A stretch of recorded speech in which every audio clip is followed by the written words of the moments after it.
I hope that religious leaders here in Burkina Faso also take advantage of this moment to preach. I would say to preach the good word to those, the lost ones who hold weapons in the bush and kill because some kill, and they think they are killing in the name of religion. Religious leaders must be able to make many declarations together, many sermons, to make them understand that this is not religion. Why do I say this? Because I think that many of you have brothers or sisters who are FDS, who are in the bush.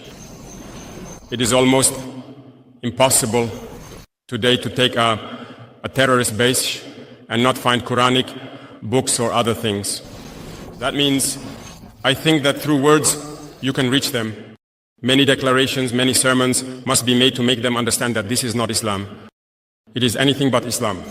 It has never been said to kill, and we will go even further. We will soon ask Islamic leaders from around the world to join us in this fight to make clear and frank declarations, to tell all those who are killing in the name of Islam that this is not Islam.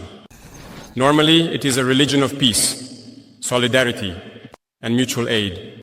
There is no reason for someone to kill in the name of Islam, and for us not to be able to say that they are on the wrong path. The Visionary Voice. A Journey with President Ibrahim Traoré. In the heart of West Africa lies Burkina Faso, a nation that has seen its share of struggles and triumphs. It is here that a leader emerged, a man whose words echoed through the corridors of power and into the hearts of the people. This is the story of President Ibrahim Traoré, a visionary whose quotes have become the guiding light for a nation in pursuit of progress and justice. Roots of Wisdom. Ibrahim Traoré was born in a small village, surrounded by the lush green landscapes of Burkina Faso. From a young age, he was deeply connected to his community, often listening to the elders as they shared stories and wisdom under the baobab tree. Our future lies in the hands of those who dare to dream and act upon those dreams with unwavering resolve, his grandfather would say, planting the seeds of ambition in the young boy's heart. As he grew, Traoré's passion for learning became evident. He excelled in school, driven by a desire to uplift his community. He often recalled the words of his favorite teacher, who had once told him, "Education is the foundation of a prosperous society. It empowers individuals and drives economic growth." These words stayed with him, guiding him through his studies and shaping his vision for the future. As he grew, Traoré's passion for learning became evident. He excelled in school, driven by a desire to uplift his community.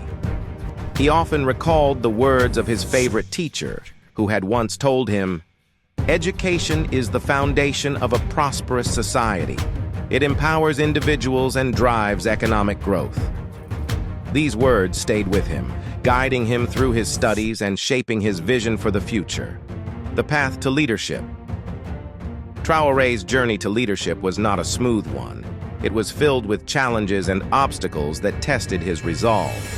He began his political career at a local level, where he quickly became known for his integrity and dedication to public service. During one of his early campaigns, he told a gathering of supporters, "I stand before you not as a politician seeking power, but as a servant dedicated to the prosperity of our beloved nation." His words resonated deeply with the people, who saw in him a leader committed to their welfare. As he rose through the ranks, Traoré faced fierce opposition. There were times when the path ahead seemed insurmountable, but he remained steadfast, often reminding himself and those around him, leadership is not about power, it's about service. A true leader serves the people and works tirelessly for their well-being. A vision for Burkina Faso. Upon becoming president, Traoré set out to transform Burkina Faso. His inaugural speech was a defining moment, one that set the tone for his administration. He stood before a sea of hopeful faces and declared, "Today marks the beginning of a new era for Burkina Faso." an era where justice will prevail and every citizen's voice will be heard. Together, we will build a nation that stands as a beacon of hope and progress. Traoré's vision was clear: to create a prosperous and inclusive society. He believed in the power of collective effort and often said, "The strength of a nation is built on the unity and resilience of its people." His policies reflected this belief, focusing on economic development, social justice, and environmental sustainability. Economic renaissance. One of Traoré's first initiatives was to revitalize the economy. He understood that sustainable development was key to long-term prosperity. Economic development is not just about growth. It's about ensuring that growth benefits everyone, he would often say in meetings with his economic advisors. Under his leadership, Burkina Faso saw the implementation of innovative agricultural programs designed to boost productivity and ensure food security. He was a strong advocate for modernizing the agricultural sector, believing that our agricultural sector is the backbone of our economy. By embracing modern technologies, we can enhance productivity and ensure food security for all. The impact of these initiatives was profound, with farmers across the country experiencing increased yields and improved livelihoods. Champion of social justice, Traoré's commitment to social justice was unwavering. He believed that every citizen deserved to be treated with dignity and respect.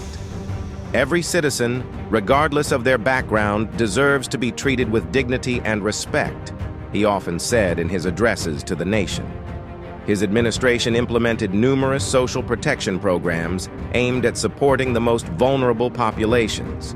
These programs provided financial assistance, health care, and other essential services, reflecting his belief that a society is judged by how it treats its most vulnerable members.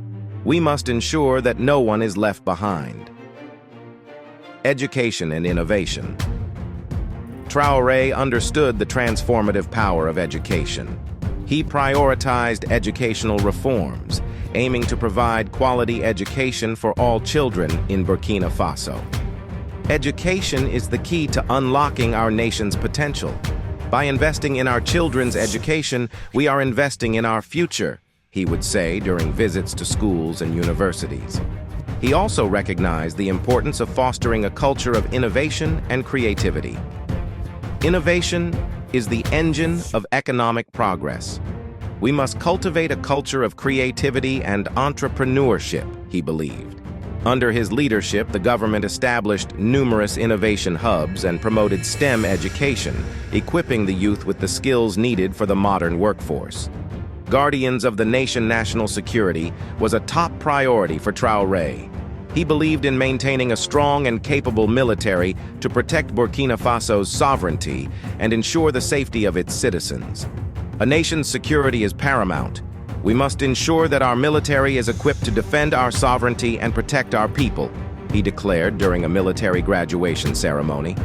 His administration launched several counter-terrorism operations and invested in strengthening the military's capabilities.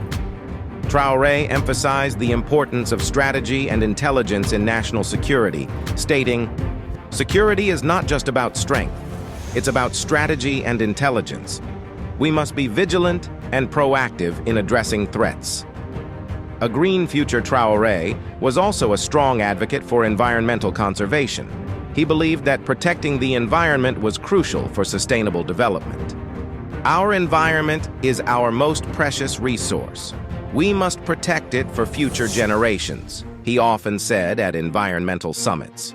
His administration launched numerous renewable energy projects and promoted sustainable agricultural practices.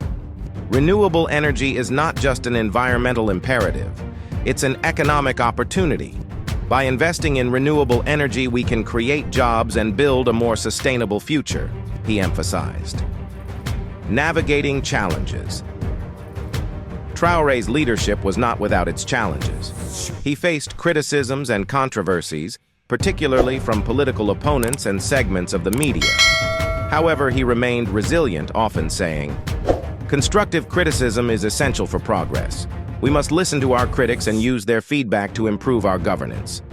He recognized the importance of integrity in leadership, stating, "Integrity is the foundation of effective leadership. We must hold ourselves to the highest standards of honesty and transparency."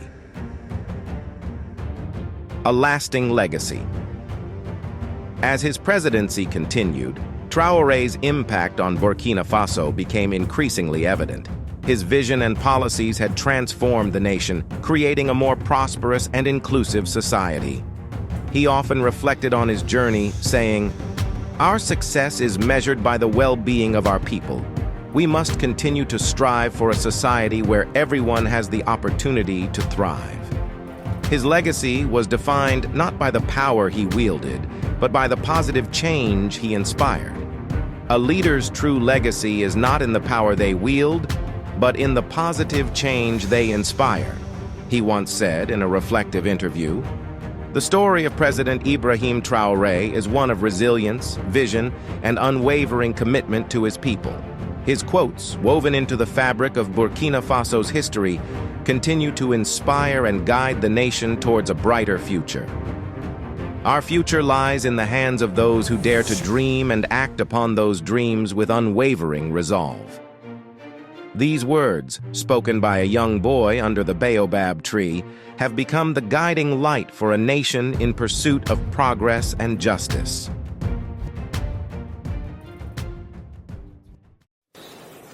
When I recently consider Emmanuel Macron's statements about Africa, every conscious African should quickly understand everything he has told us and what it meant.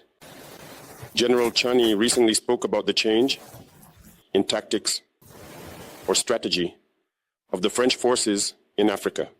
I think he came to confirm it. It is about dissolving and maintaining a foundational setup.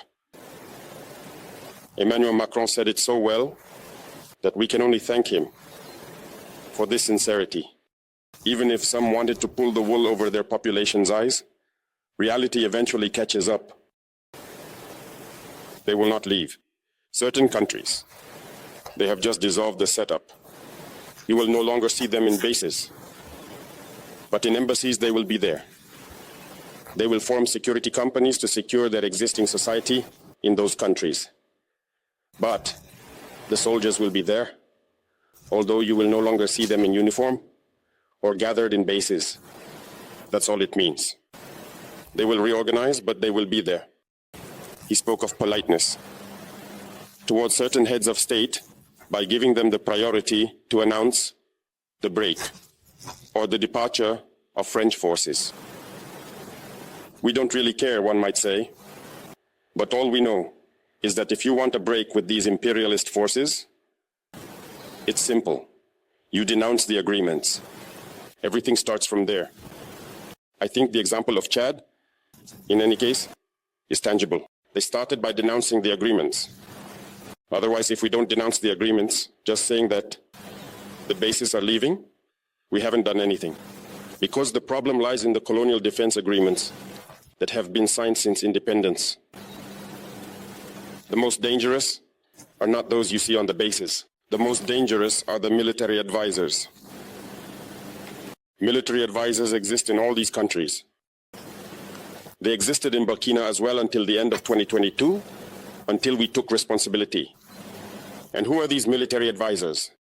They are the ones who are supposed to implement France's policy here.